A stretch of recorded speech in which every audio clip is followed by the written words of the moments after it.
All right, we are recording for chapter 7. 7. Yes, 7 of Final Frontier. Oy. I want to talk a lot about consistency, okay, when we get to those parts, because, I mean, some of it, yeah, fine, that's not really inconsistent. Other parts, it's like, dude, this is not making any sense with what you were just saying here, previously in this book, and in the prior books. Ah, it's really scary. Hopefully Star Trek 6 will be better. Maybe it's just the underlying story here that he had to work with. Not that good. Star Trek 6 does have a good story. Maybe he'll be able to achieve great things with that. I hope so, because this is not boding well. And not putting this on Dillard at all, but found another typo in here. Of his as a single word. And that, again, like the smelted earlier, that I could see being an OCR error. I have seen, because I will use software at times when I need to for various movies in my collection and such. I will convert subtitles, because fun thing about Blu-ray is that the subtitles are actually stored as images, most of it being transparent, but it's just rendered on the screen. Because all Blu-ray players, and I think this is also true for DVDs, it's just not used as much there. They have the ability to accept multiple streams, and so it's just another video stream on top. And that's neat and all, except that when you stream it locally, so I put it on my server and then I can watch it on a Roku or Amazon Fire or whatever, it doesn't send both streams. It wants to send only one video stream. So it would have to transcode, and I don't want to have to deal with that, so I have something that does OCR to convert the image-based into text-based subtitles. Works pretty nicely. But I will mention two quick things for why image-based does have its advantages. You can make sure it can go anywhere on the screen. Well, there's ways to do that in text-based. But it's also, if I've got Avatar, which does at times, like the Navi speech is in a different font than English speech. And sometimes you will have both there, even for the forced subtitles, so the ones that should always be shown. So there's that it's like, yeah, that is taking advantage of the fact it's image-based, so you can do stuff there. There's also Wall-E. If you watch that has a subtitle track it has a special feature to show like a concept art that's actually in a subtitle track. So it's just the images being shown there. It's like, that's actually really clever, because it means you're not using another video stream that would take up much more space. I mean, Blu-rays, yes, lots of storage space on them, but still, you are taking up space. Now, this subtitle track, that makes so much good sense. It's really cool. Yeah, I like the technology. Anyhow. So it starts with Spock being... He's going through his memory, and it's like, no, that I did in fact see Sybok there. This is not good. But also being like, I really, really don't want to have to tell anyone, and some of this stuff. Well, yeah, I'll read the highlight because it's partially captioned here, but this is Kirk and McCoy have come in and are talking to him about it. But he's not really telling them much. How could a Vulcan become a revolutionary? Kirk is asking. Spock hesitated. His memory was crystallizing as he spoke.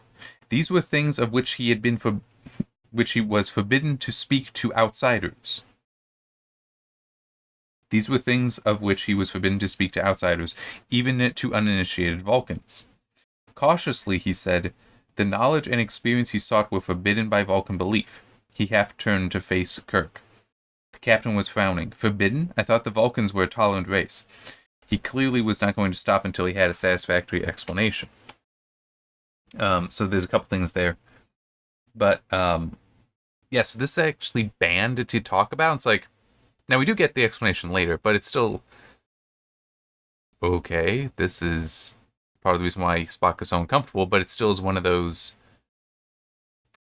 You kind of need to talk about it now.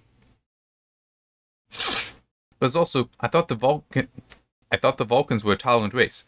Dude, you just a few months ago were yelling at Sarek because of how he and all the Vulcans have been treating Spock as an outsider, just because he's half Vulcan. Okay? And Sarek had the stupidity, lack of self-awareness, to say that, well, no, it's not that, humans cannot learn Vulcan ways. They can. Just look at my wife. But true, she is extraordinary that she's managed this. I mean, it's like, Vulcans are racist. What are you talking about tolerant, dude? Kirk, you yelled at at Spock's dad for being an intolerant piece of crap. And he kind of is.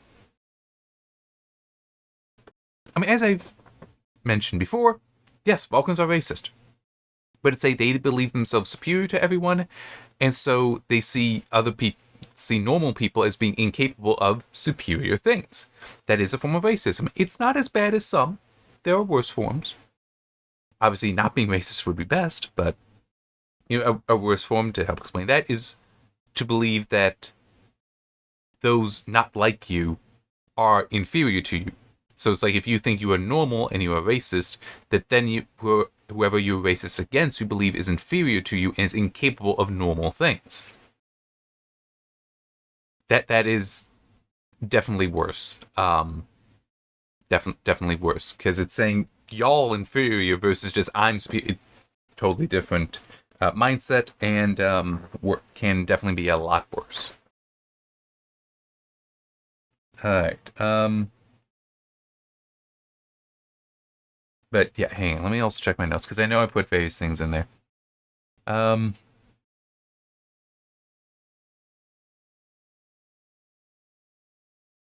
Okay. Yes. Did put something in note here, but isn't highlighted. I just put in the question of how did he know that Sybok is his brother or half-brother?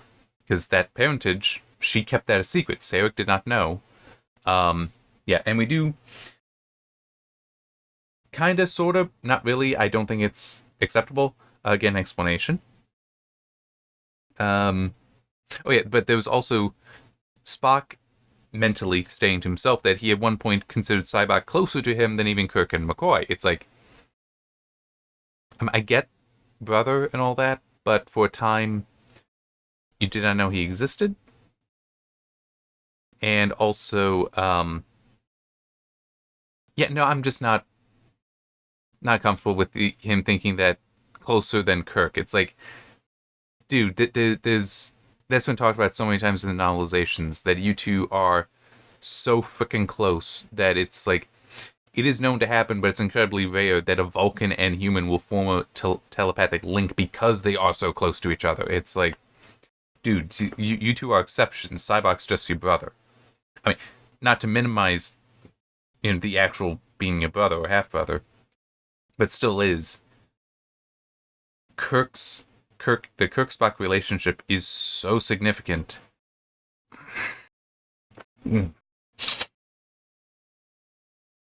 Alright, so now we come to Nimbus, where John has come in to speak with Sybok, because he has noticed something. Yet you speak to no one about yourself, about your own sorrow. Sybok sat silently. It is these two alone, by the way, focused on some vision perceived by his eyes alone.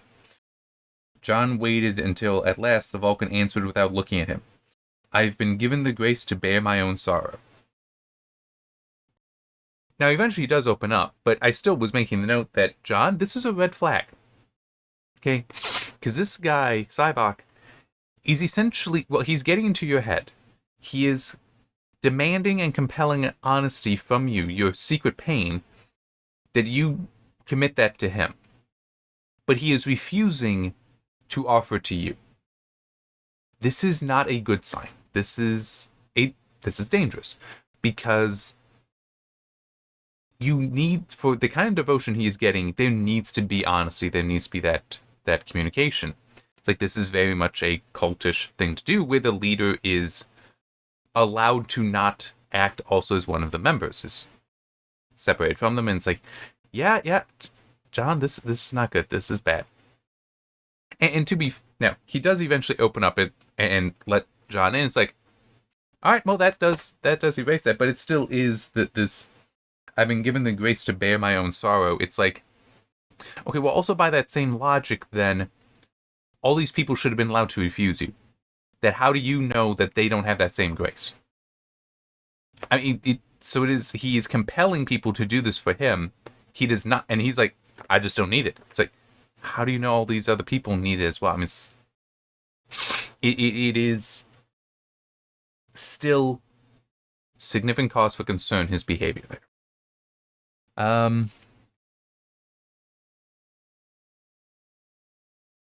Okay.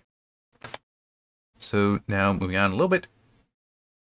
John actually touches Cybok's forearm and actually says it. "Share your pain with me," John said. The present fell away. A face emerged from the darkness. John recognized the eyes instantly. Arresting, magical, framed by dark hair. But the features were as decidedly feminine as Cybok's were masculine. A woman, Teray, Cybok's mother, a child clutching her and sobbing. "I swear to you by the masters, I will take you away to Shakari." So the whole thing does continue, but there's that part of me that actually does wonder, with John saying, "Share your pain with me," if Cybok had accidentally started doing this, that it's just that the phrase might be so ritualized for him. Because this is also what Teray had said to him when first doing this stuff, when he was a child. It could be so ritualized that just by him saying it, he's now forced to do that. I'm not sure if this is a good example, but it would be like, I'm not sure if it would only be Army, or it's like, Ten Hut. I don't know if that applies to all the branches or not, but like somebody saying that, and then every veteran or every actively serving member of the military standing to attention. It could almost be like that, where it is just a reflex, which then Cybok could be upset for being abused in that way. John tricking him into doing this. But with how long this goes, no, I think it is. Cybok is doing this intentionally, but may still at least appreciate the whole, you're using the magic words. So, but yeah, so we're getting into the past, about 1 year after her death. We're learning about Cybok and this whole situation as described here. So many flaws. So many inconsistencies. Only time and the fact of Cybok's parentage, which was revealed to him after his mother's death, softened the Kulinaru so that they permitted him to honor his mother on the anniversary of her passing into the hall. It was a hallowed tradition observed by all adepts as a sign of respect and honor for the deceased High Master who had trained them. Yeah. So, I guess even then, Cybok was not allowed to serve as Watcher alone. So the Watcher is just the dude who's just standing out front. And it even... Post of Watcher had been an unnecessary bow to tradition because they've had peace for 2,000 years, 2 millennia. The secret wisdom of the ancients was, in these more placid times, safe. But there was a time in Vulcan history when such knowledge was recognized for the dangerous treasure it was, and there were those who were willing to risk everything, banishment, even death, in order to gain access to the Great Hall. Maybe it's the tradition is that, you get to stand as the Watcher there, except there's no other adepts. She was Master. She trained multiple. It's just him. It would seem more like it's been a year. You can go in. Because in the prior stories, and even earlier in this, they commune with the Katras in the Hall of Ancient Wisdom. That's how Teray learned a lot of this stuff, was by communing with specifically those that predate Serac and his teaching. So, what is this tradition that all the adepts get to stand there as Watcher? Or is it that they get to actually enter in, which would make a hell of a lot more sense to me, that they get to go in and commune with that one, and just basically checking in and say, that would make so much more sense. But instead, he's here alone, except for the one dude who's apparently just the Watcher. It doesn't make sense. Because it's also, he later has to break it. I'll get to that, but I also want to get the other thing here is, after her death, his parentage was revealed. What? Who knew? She knew. She didn't tell him. Who knew? This is kind of important. I'm a bitch, that's right. That also means he was only part of Sarek's family. So only near Spock for 1 year. At most. 1 year. Because that's when this happened. And he gets kicked out. He gets banished. But Spock is like, he was closer to me than Kirk, who he's been through life, death, and life again. I mean, it's... I get it, brother. But it still is. Random half-brother shows up. Hey, my mother never acknowledged that, never told your father that he's my father too. She hid that from him. But you're my family, so I'm here to be with... But a half-Romulan like Saavik would be ostracized, wouldn't be allowed to necessarily connect with her family. I hate this because it's so inconsistent. It's completely thready. It's completely thready. That it's just, I like this. I'm writing it this way because isn't that neat and all? It's like, no, it doesn't make sense. Why would Spock and Sybok have a relationship that is so profound for Spock after 1 year? That seems completely incorrect. And also just the treatment there with Sybok apparently having to stand outside as a co-watcher instead of being in there. And it's also, why are there no other adepts? Because she trained multiple. There should be others at minimum for just the traditional aspect to it.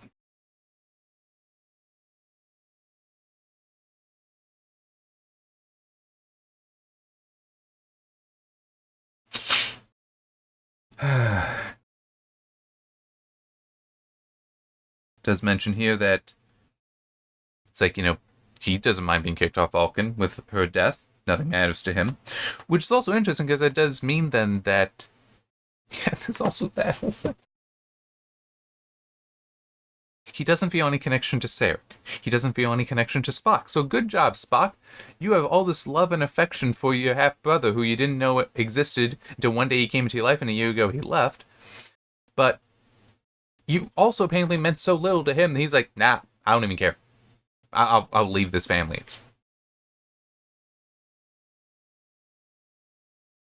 part of the reason why I'm mentioning that is it is not an unreasonable concept here that him going to join Sarek's family, being exposed to that, especially Amanda. Because if Spock's alive, that means Amanda's there too. See, now I'm also just wondering, how much older than Spock is Sybok?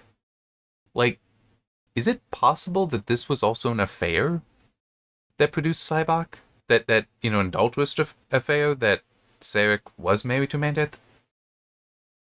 This is kind of a problem.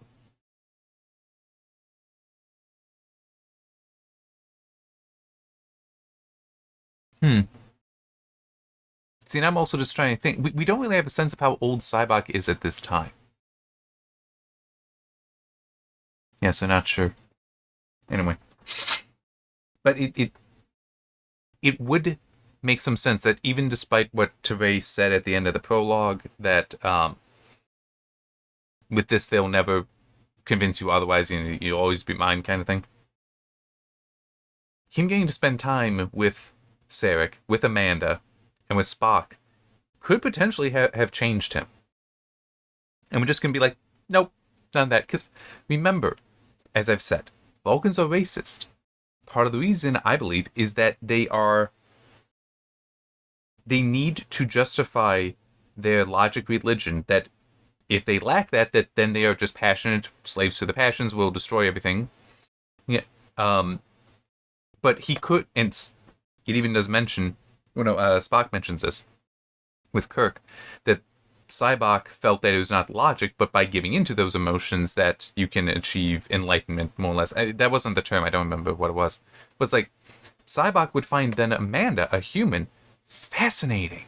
Because this is a creature that doesn't need that logic for emotion control. It's like, if anything, I would see him latching on to Amanda and really learning so much from her, and potentially, yes, calming the thoughts that were impressed upon him by Teray.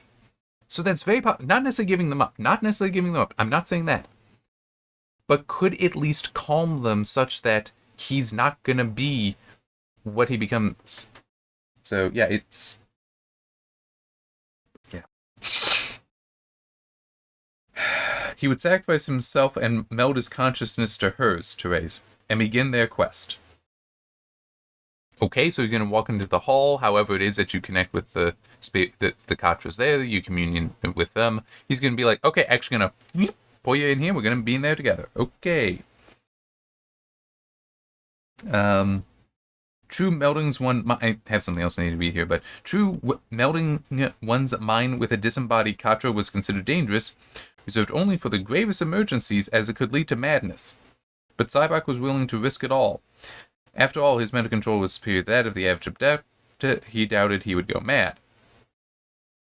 But still, it's like, it's not just going mad, it's like, you could actually die from this. Like, that's the whole thing in Search for Spock. He's just like, nah, gonna go in and do this. Except he doesn't, but I'll get to that. I want to read this first. Before dying, Teray had confessed to him that the ancients had revealed to her the actual location of Shakari. Okay, so the ancients meaning the like older Katras there, or she means the ancient gods of Vulcan. Either way, I mean, well, if it is the ancients in the hall, well, that's true. It is the hall of ancient knowledge, so yes, it's most likely there. So clearly, communion with them is already a thing. That's allowed. Why is he not allowed to do it? I don't... It's not unreasonable that the tradition is you allowed to go in. If you're an adept, you're allowed to go in and do this. That seems perfectly reasonable. And even back in Search for Spock, with Sarah talking about it, it did... And also talking about how, and this will come up later in this, how you were saying to Kirk, because Kirk is asking, will Spock be alive there? He's like, not as you know him, but yes, he will continue to be there. And it's like, that's good enough for Kirk. And so, but yeah, so it had been revealed to her the location of Shakari, but that secret had gone with her into death. Cybok decided nothing more than to learn the secret location and take his mother there. Blah, blah, blah, blah, blah, blah, blah. Hey, I have this motivation of I want to find Shakari. I want you. I'm calling you Messiah. I want you to find Shakari, unite the peoples of the galaxy there, because this is where all the pantheon of gods reside, and their true source, the one there. I want you to do that. By the way, I know where it is, and I'm not going to tell you where it is. What the hell? She has one motivation. One! And she doesn't do it.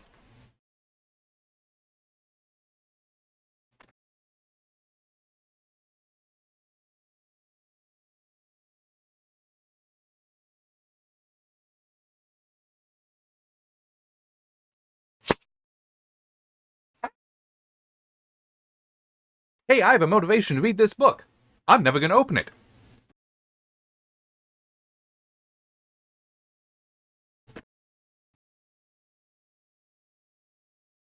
What the hell's the next highlight? Oh, yeah, that. Okay, so before getting to that, he's waiting outside. There's another watcher. Old dude. Who, physically, it's like, yeah, he's old. But I'm not yet, considered Vulcan adult yet. He's probably still going to be able to fight me, probably close to my strength. That's not going to work. And he's also quite old, so he has a lot of mental discipline and all that. Mental defenses. But I'm Cybok. I can do it. So he actually reaches out and tries doing the whole share your pain with him, and he's like, nope. I can... Bad juju. Not doing that. Turns away, and Cybok is then like, grabs his head and is just forcing himself in and realizes, I can do anything I want here. I can get any information I want from it, and it's easy. It's easy. So Cybok is having a full-on evil villain moment, which, yeah, not a good thing. But he's doing that. And he's even acknowledging that, yep, this is going to cause permanent damage to him. Still doing it. The reason why is he needs to find out where Hercatra, the vessel that holds Hercatra, is in the hall. It's like, I mean, I'm already, the whole thing about, I would think that the adepts are being allowed in, not just the doors are closed. What the hell's the point of this Hall of Ancient Wisdom if no one's allowed to enter it? I mean, even if it's just the master, that's still kind of nonsensical. Because how do you know you can trust the master? Like, Touré was not trustworthy. But how would I'm saying, yeah, that's true. How could the rest of them decide, no, you're out? Why? Because we don't think you're teaching us right. Well, I'm the only one that knows what is actually stored in there, so you're just wrong. So there. I was like, they'd need, others would need access. But still, he has to find out, okay, where's the vessel holding it? It's like, he does that. He mentally violates the dude, gets up, goes in, and leaves the dude lying there because he's unconscious. Not sure how debilitating this attack was, but anyway. Goes in. Finds the orb that's glowing. Alright, that's fine. I don't like this. I like it more as just, it's sort of like a mystical Well of Souls kind of deal, where it's just the Katra are released in there and they just exist in a nebulous, abstract form there. Then when you enter, you're able to enter into the space, and then you can enter like a meditative state where now you are open to them and they will come and speak with you or not. To them, it's like, that kind of can make sense to me. I'm good with that. No, it's literally, we keep them on shelves. Like, they're just, glowing orbs, so... Why am I blanking on what the little globe things that... you turn them upside down and the snow falls down. It's like, that's what we're talking about here. Except they're just glowing. So, no, it's a plasma ball. That's what it is. I'm sorry, I hate this image, but I have to laugh at it. But this is what is in the Hall of Ancient Knowledge. Where they've carved openings, polished the black stone of the mountain, and put down wood, and ebony wood that they carve the names into. It's just plasma balls. He walks up to hers and is like, okay, kneels down to touch it and just says mother, but it's like he's just grabbing a plasma. I'm sorry, it's worthy of this mocking. It's so stupid.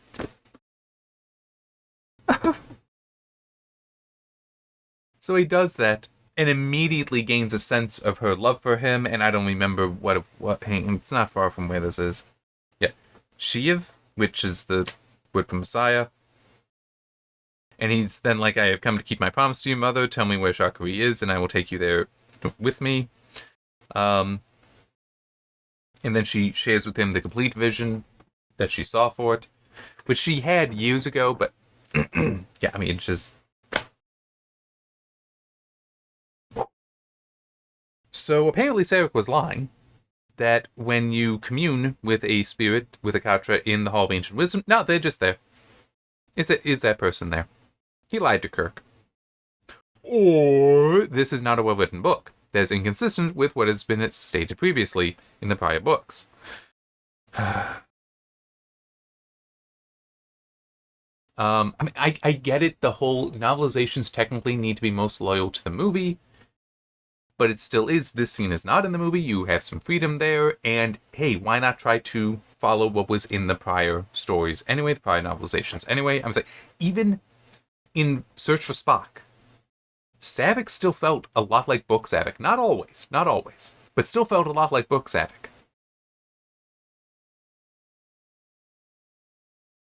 But anyway, remember, his plan, So he gets his whole vision and seeing all that. Not, it doesn't really make sense how he's learning from that, where in the galaxy, but in any case, he's doing all that. But remember, his plan was, I'm going to meld her Katra with mine, and so she will be with me forever. And I don't think I will go mad, but I'll be okay with that if I do, because I'm with her. So he has, the vision is shared with him. And now he falls unconscious. Tasai and other adepts are there. So Tasai is the master who replaced Teray, in case you forgot. He wakes up, realizes, I've been caught. But also, worse, Teray's consciousness was no longer with him, but he could not remember intentionally severing the link. Panicked, he glanced up at the receptacle. It was dark. And he's all like, you did this. It's like, we found it, both of you, thus. Why they need to talk that way, I don't know, but anyway. She gestured at the floor. Teray refused to re-enter the Vrikatra. V-R-E Katra. It's not the easiest for my speech impediment. Anyway, it was her choice to embrace annihilation instead. It was outside? How'd that work? What? No explanation. And also his whole thing was, I'll merge her consciousness with my own. Except he doesn't. He just doesn't do it. He could have. Could have just pulled her in there and then been about his way. Nope, not what he decided to do. You had one motivation, dude, and he didn't do it.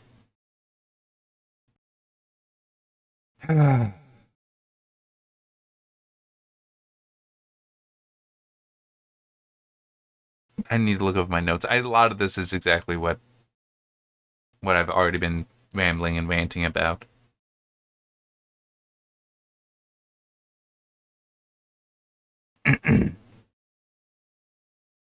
Yeah. So there's also the whole, you've committed a grave offense for which there can be no forgiveness. It's like, what? Okay, tell me what this offense is. That he has communed with spirits that are kept there specifically for people to commune with. Well, it's only the masters. Okay, then we go back to the other issue of Teray was the master, was allowed to commune, was saying stuff you didn't like, you figured out, we gotta get rid of her. But it's like, she's the authority, not you, so how does that work? It's like, okay, I mean, we couldn't have taken her down. It should have been open to all adepts. Because also, what the hell would Sarek know? I mean, and what's the point of keeping that stuff if you're locking it down like that? It doesn't make sense. It is inconsistent within the story. It is inconsistent with the other stories.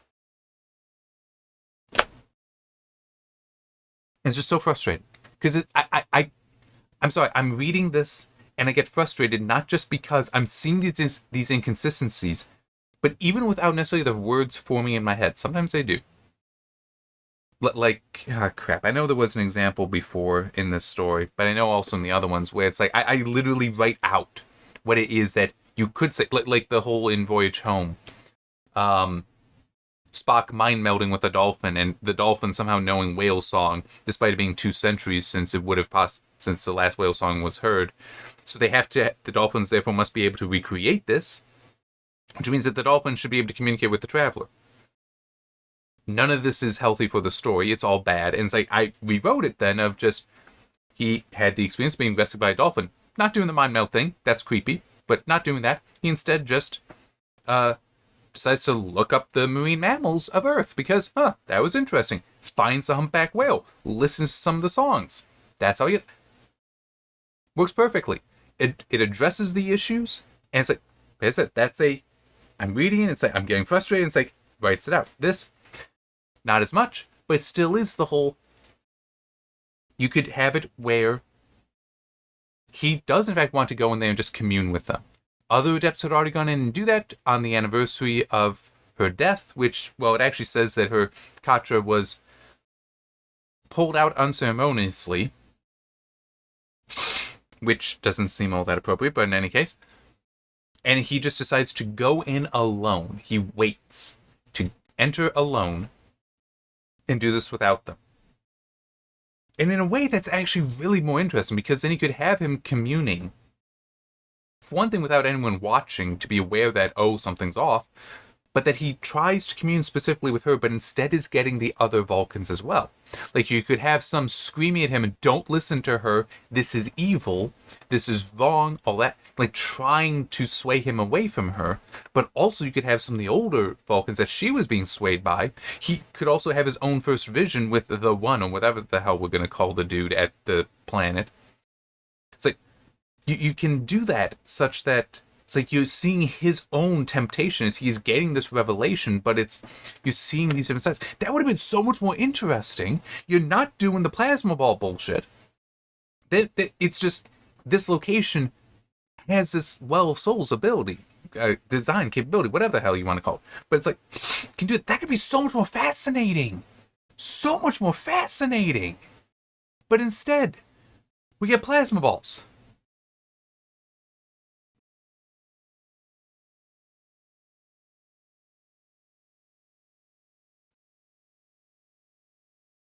And my thought on there is not inconsistent with what is before. It doesn't disable you from achieving things going forward. And it could even still have the whole, he wanted to merge with her. He wanted to pull her in to himself, which actually also would again be interesting if he is a combination of both himself and his mother. That would be interesting going forward and may help explain why he's doing certain things. Like, and you could start showing elements, like behaviors of his, that would seemingly be more like his mother, more feminine even. You could do stuff like that. There's so much interesting stuff you could do there, but you don't.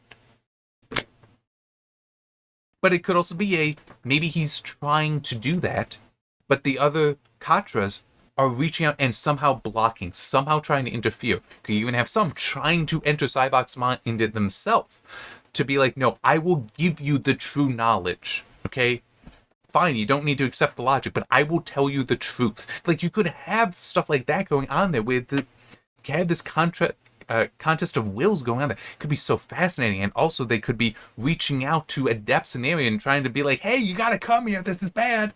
Like, calling out to the Watcher. Sorry, that was my amp starting to make static, and don't want that. Anyhow, so I just turned it off and it made a pop. It's not good that it does that, but that's what some amps do. Anyhow, so it's like, there's so much you could do here. And we're not doing it. We're coming with something that's plasma ball that's not, consistent, and I just, it's frustrating. And this isn't to suggest I'm a better writer than Dillard. I don't know. I'm not impressed by his stuff thus far, though. Maybe I am better. I don't know. Someone else can determine that. But it still is. I am seeing these flaws. I'm seeing these points that I can criticize.